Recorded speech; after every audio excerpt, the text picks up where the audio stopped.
at sa ating napakagaling na political leader, ang Speaker ng House of Representatives, Speaker Martin Romualdez.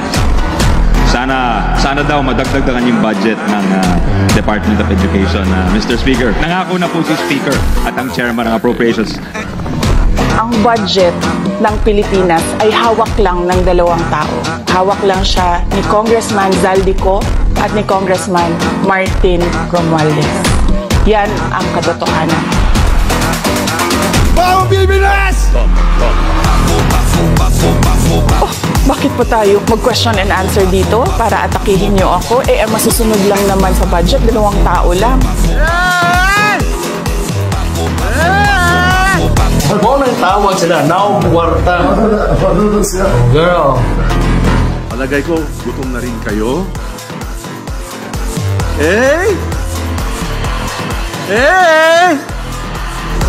Isa pa daw.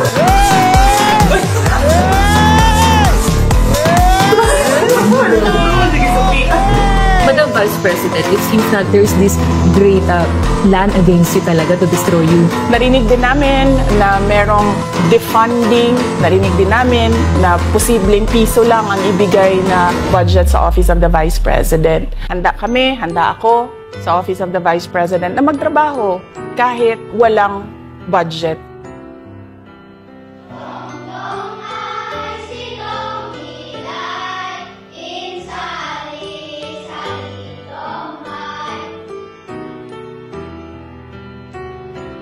Masasabi ko sa mga katulad ninyo na alam mo yung feeling na hindi ka maaabot, yung feeling na ang layo-layo mo tapos narinig namin na si OVP pupunta dito.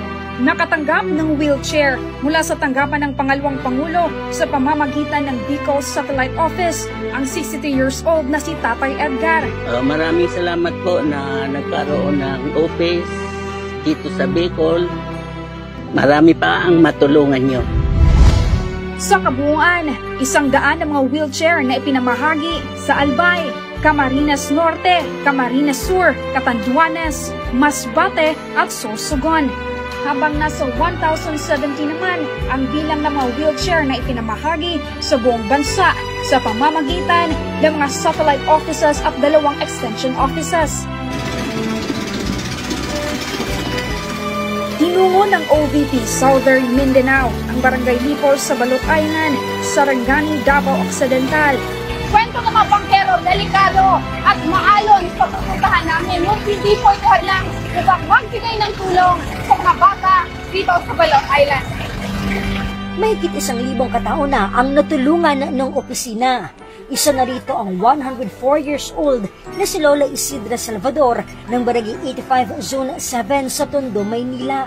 Papasalamat ako sa mga tulong nila. Pakirating po yung problema niya. Mahal po siya.